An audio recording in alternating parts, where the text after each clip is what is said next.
नमस्कार भक्तों, जय सावित्री माता की।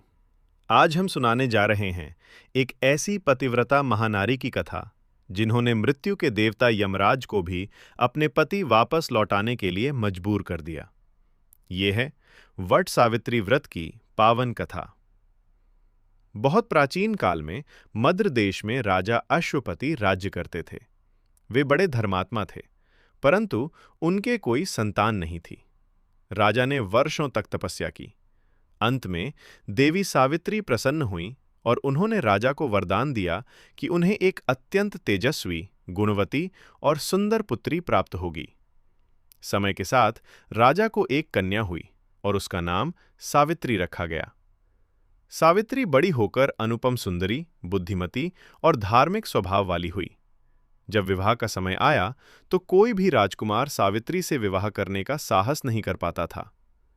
एक दिन सावित्री वन में गई और वहां उसे सत्यवान नाम का एक युवक दिखाई दिया। सत्यवान अत्यंत सुंदर, सत्यवादी और अपने अंधे माता पिता की सेवा में लगा रहता था। सावित्री ने मन ही मन सत्यवान को अपना पति चुन लिया।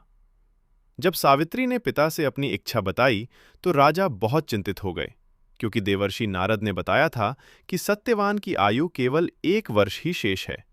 परंतु सावित्री ने दृढ़ संकल्प के साथ कहा, पिताजी, एक बार मन चुन लिया तो फिर जन्म जन्मांतर तक वही पति होगा। मैं सत्यवान से ही विवाह करूंगी। विवाह हो गया। सावित्री पति की सेवा में पूरी तरह लीन हो गई। जैसे जैसे सत्यवान की मृत्यु का दिन निकट आता गया, सावित्री उपवास और व्रत रखने लगी। अंतिम दिन सत्यवान जंगल में लकड़ी काटने गया। सावित्री भी उसके साथ गई। जब सत्यवान पेड़ पर चढ़ा तो अचानक उसे चक्कर आया और वह गिर पड़ा। उसकी मृत्यु हो गई। तभी यमराज अपने वाहन पर सवार होकर आए और सत्यवान की आत्मा को ले जाने लगे। सावित्री यमराज के पीछे पीछे चल पड़ी।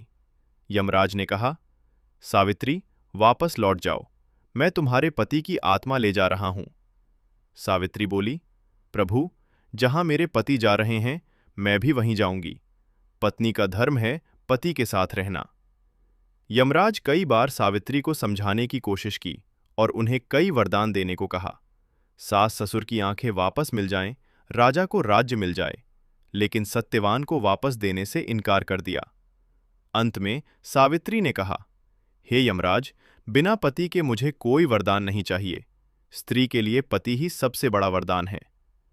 सावित्री की अटूट पतिभक्ति, त्याग और बुद्धिमत्ता देखकर यमराज बहुत प्रसन्न हुए। उन्होंने कहा, सावित्री, तुम्हारी भक्ति अद्भुत है, और उन्होंने सत्यवान को जीवित कर दिया। सावित्री, सत्यवान और उनके माता पिता खुशी खुशी राजमहल लौट आए। पतिव्रता स्त्री की श्रद्धा, संकल्प और भक्ति के सामने मृत्यु भी झुक जाती है। जो भी सुहागिन वट सावित्री व्रत रखकर इस कथा को सुनती है, उसे अखंड सौभाग्य, पति की दीर्घ आयु और घर में सुख शांति प्राप्त होती है। अगर कथा अच्छी लगी हो तो कमेंट में जय सावित्री माता अवश्य लिखें।